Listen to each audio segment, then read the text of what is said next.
I watched interviews going back to the 1980s where it sounded like your father was playing with the idea. I remember that Oprah interview that's subsequently gone viral of him saying that if it got so bad in the US, he would never rule it out totally. He thought he would win because he's never gone into anything to lose, as I think you said. And even in 1980, in an interview with Rona Beret, can't pronounce that name, he said, maybe I'd run for president, I don't know. Did you have any sense that this was at all on the horizon in... Not really. That's interesting. No, it was, it was actually where we discussed things that weren't sort of the normal, how was your day at school? We spoke a lot about real estate and about building, and we were going to go into the family business. And I do think he sort of toyed with it in his mind for a while. I do remember once thinking it was real. I was 16 and I was at boarding school and I called him up. I go, oh my God, I read that you're going to run for president. This is going to ruin my life. I think I was like hysterical. And he's like, don't worry about it, not happening.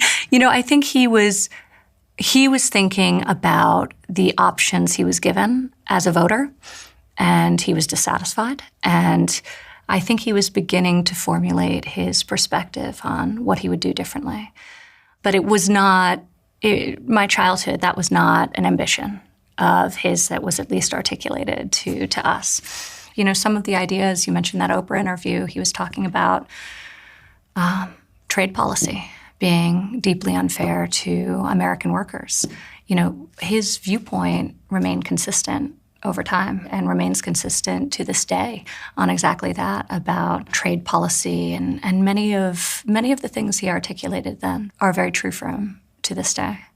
And then in 2015, when you're 33, my age, you learn 2 weeks before he announces that he's going to announce that he wants to run for president.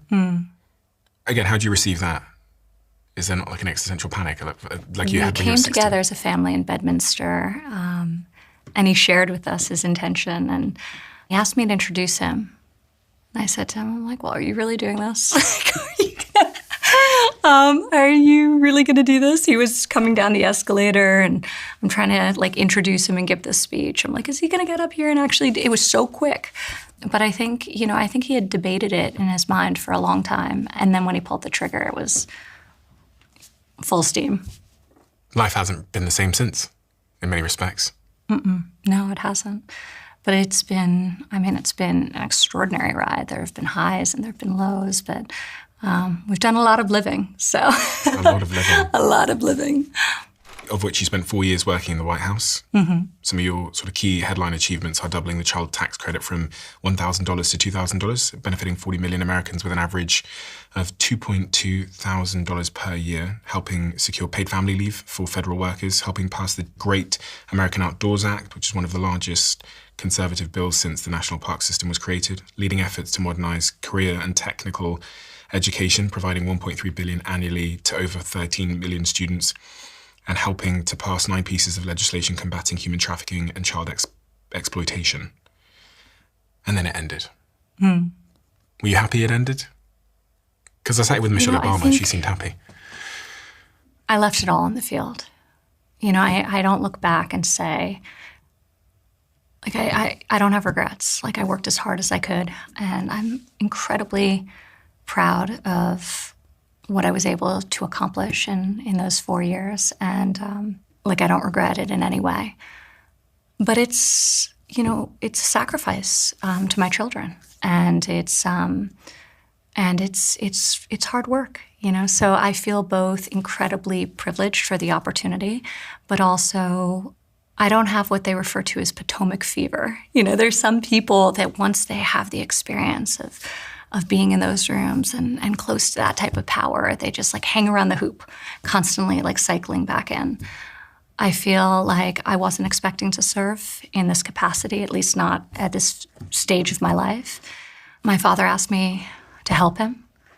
We uprooted our lives and went and did just that and scored a lot of wins. You think about something like the child tax credit, 40 million American families benefited from that policy, an average of $2,400 in their pockets. That's extraordinarily meaningful and consequential, and I'm so proud to have been able to do that. 9 pieces of human trafficking legislation, the work that I did around vocational education and skills training, which is all the more relevant as we sort of surf the oncoming tsunami that is AI.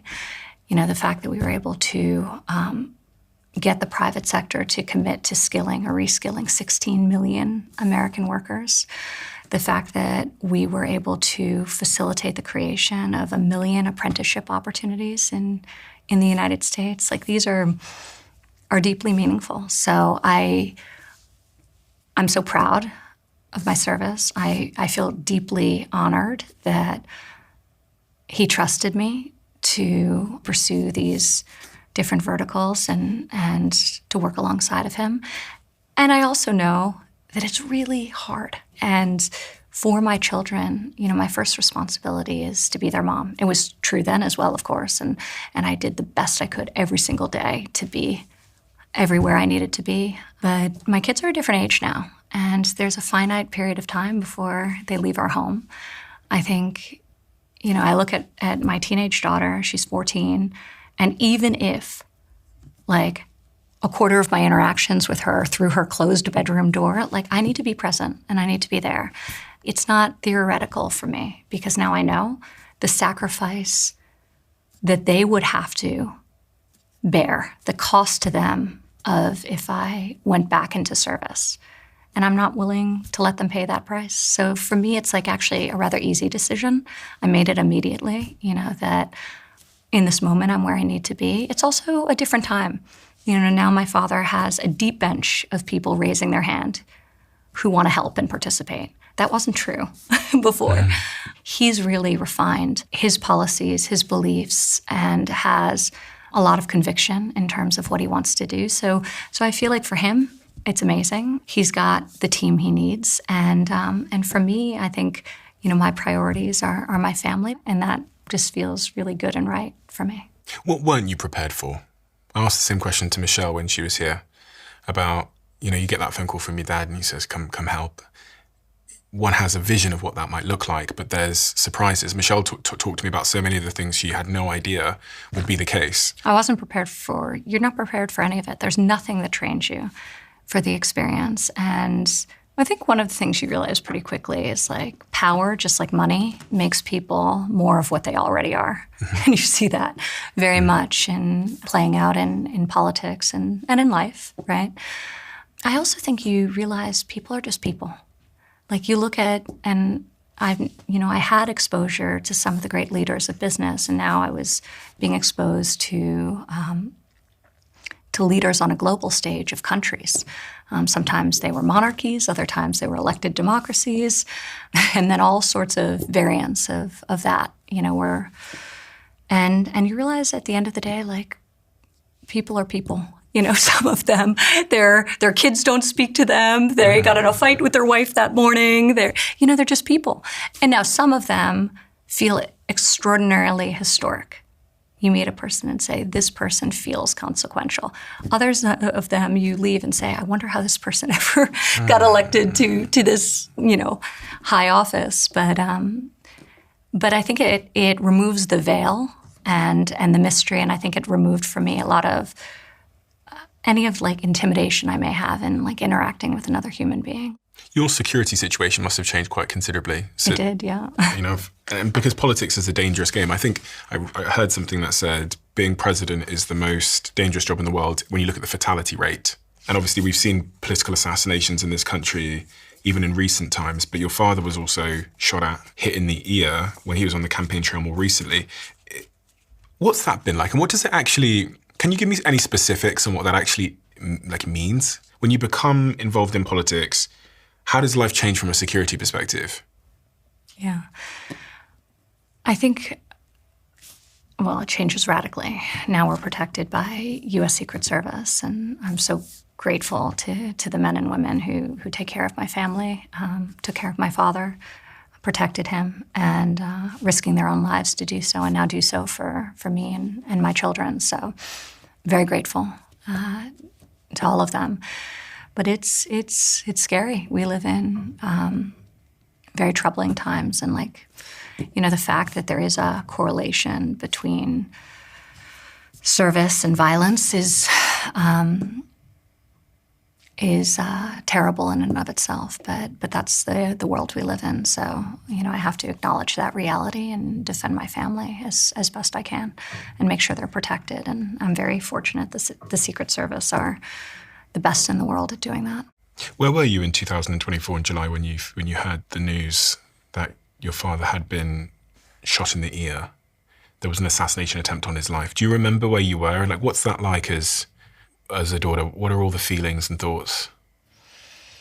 I was in Bedminster, New Jersey, and there was a lot of commotion, and the televisions were on, so I saw it almost immediately. Not in my house. I actually don't love watching television, but out by the pool and the bistro, and it was almost real time. It was before he had stood back up that I had seen what was transpiring, and two of my children were there. So, my first reaction was to turn them away. But it was incredibly difficult. Interestingly, I knew real time in that moment that he was fine.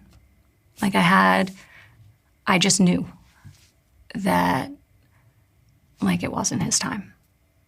So I was horrified, and I was scared, and I was protective of my children, but I didn't believe, like, the worst possible outcome had transpired, thank God. And thank God it hadn't. And then I saw him that night when he came home from the hospital, because he was also staying. That morning he had left from Bedminster, and that evening he returned after he left the hospital. And it was late, 2 o'clock in the morning, and Jared and I stayed up, and we met his car as he was pulling in. And I just feel like just incredibly lucky that he was protected on that day. But it's, when you can't take things for granted in life, and I've learned that in numerous ways, that being one of them. When my mom passed prematurely, when my husband had a scare with cancer, all of these challenges that remind you how finite and how precious every moment of this life we live are, make you realize you just can't take anything for granted. And I think as you move through them, and, God willing, you're able to, and we were so fortunate that day that this was a failed attempt to take his life, not a realized one. But I think you recommit to sort of love and connection, and to a recognition of how short our time here on Earth is, and how you have to value it. Someone shooting at your dad and trying to kill your dad. This is quite a difficult question to ask, but it's like, if most of us will never be able to relate to the fact that members of the public want our parents to be deceased. And that's the reality of the situation for your father, is someone shot at him, was trying to execute him publicly. And I wonder how that, again, doesn't make you negative to the world. Because I don't allow it to. What does that accomplish, being negative towards the world? I think that brings more negativity into the world. Even for the person that shot at your father? There's a lot of sickness there, and I think that forgiveness is a difficult thing in this regard, but I think you have to, his living was a blessing. So I could look at what happened and be rightfully traumatized by the experience. And nobody could really argue with that, but you have to move through it. And And on the opposite side of that is the fact that he's with us today, that he didn't die, that my father is alive. And that is an extraordinary blessing for me as his daughter. In life, you have a choice only in how you respond. And I choose to see the positive outcome that transpired and dwell there. The mind plays out scenarios, right? The mind plays out the scenario that where he didn't make it, where he turned his head in the other direction, the bullet hit him, and presumably you've played out that scenario of how different life would have been. Well, seeing it on repeat for months on television, on the news, was certainly not the easiest thing, and that's part of why I even before I never loved watching the news. I'll read the news, but no, I mean, he's here.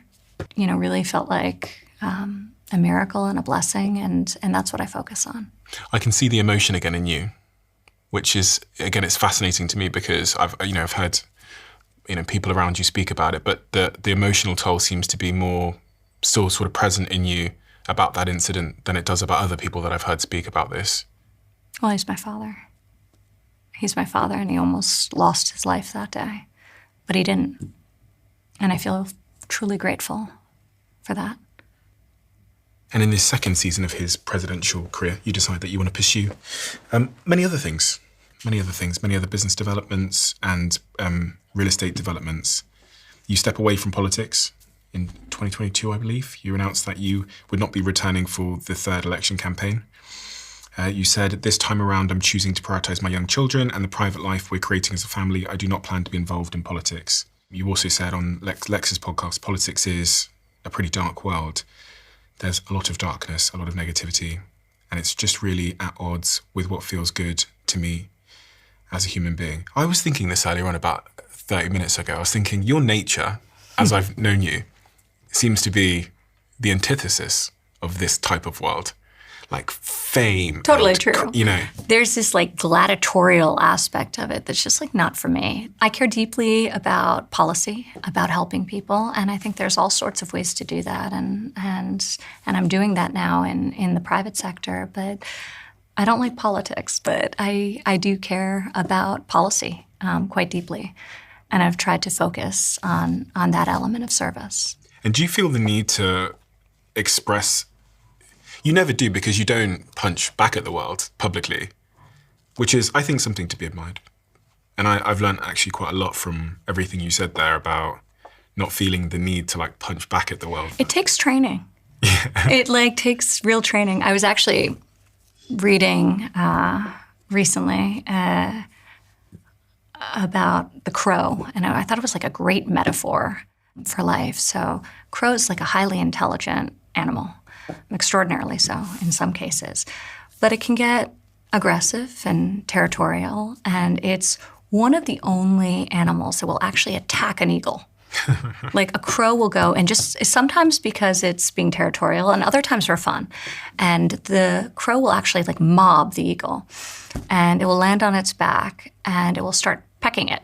And the eagle's response to this, which naturally the eagle's many times over larger than the crow, isn't to twist and turn and knock the crow off or defend itself and then go on the offense. It's just to fly up. And it flies up while the crow continues to just peck at its back. It flies up and up. And the crow is not built for high altitude flight.